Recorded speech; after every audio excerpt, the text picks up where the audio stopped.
Hello বন্ধুরা, আজকে আমি এমন একটি রেসিপি নিয়ে এসেছি যে রেসিপিটা বানাতে এমন একটি জিনিসের দরকার যে জিনিসটা পাওয়া খুব মুশকিল। গ্রাম গায়ে পাওয়া যায় কিন্তু আমাদের শহরাঞ্চলে পাওয়া যায় না, তাই বানানোও খুব মুশকিল। দেখেছেন, আপনারা দেখেই বুঝতে পারছেন কিসের কথা বলতে চেয়েছি। কলা পাতা। এই কলা পাতাটা আমাদের শহরাঞ্চলে পাওয়া যায় না, গ্রামাঞ্চলে তো খুব অভাব নেই। বানিয়েছে আমার মা, আমাদের ঘরে এসেছে, তাই রেসিপিটা আমার মাই বানিয়েছে আর মা কলা পাতাও নিয়ে এসেছে। আজকের রেসিপি হচ্ছে কলা পাতায় চুনো মাছের ঝাল। চলুন বেশি কথা না বলে রেসিপির দিকে চলে যাই। আজকের রেসিপিতে লেগেছে চুনো মাছ, আলু ভাজার মতো আলু কাটা হয়েছে, আর পেঁয়াজ, রসুন, আদা এগুলো সব পেস্ট করা হয়েছে, আর পেস্ট করা হয়েছে সর্ষে আর কাঁচা লঙ্কা।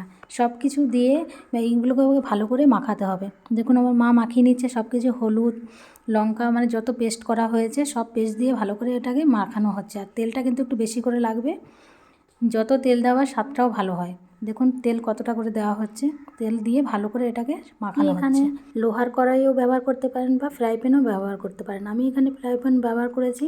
এর মধ্যে আমি কলা পাতাগুলো, দেখুন আমার মা কলা পাতাগুলো, আমি নয় আমার মা কলা পাতাগুলো ভালো করে পরিষ্কার করে সাজিয়ে নিয়েছে এবং উপরটা একটু তেল ব্রাশ করে দিয়েছে।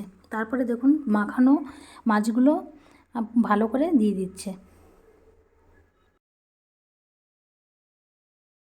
মাখানো মাছগুলো দেওয়া হয়ে গেছে। এবার যে বাটিতে মাছগুলো মাখানো ছিল তার মধ্যে একটু জল দিয়ে ভালো করে ধুয়ে মশলাটা ওই জলটা দিয়ে দেওয়া হলো যাতে না লেগে যায়। এবার একটা ঢাকনা দিয়ে ঢেকে দিচ্ছে যতক্ষণ না হচ্ছে।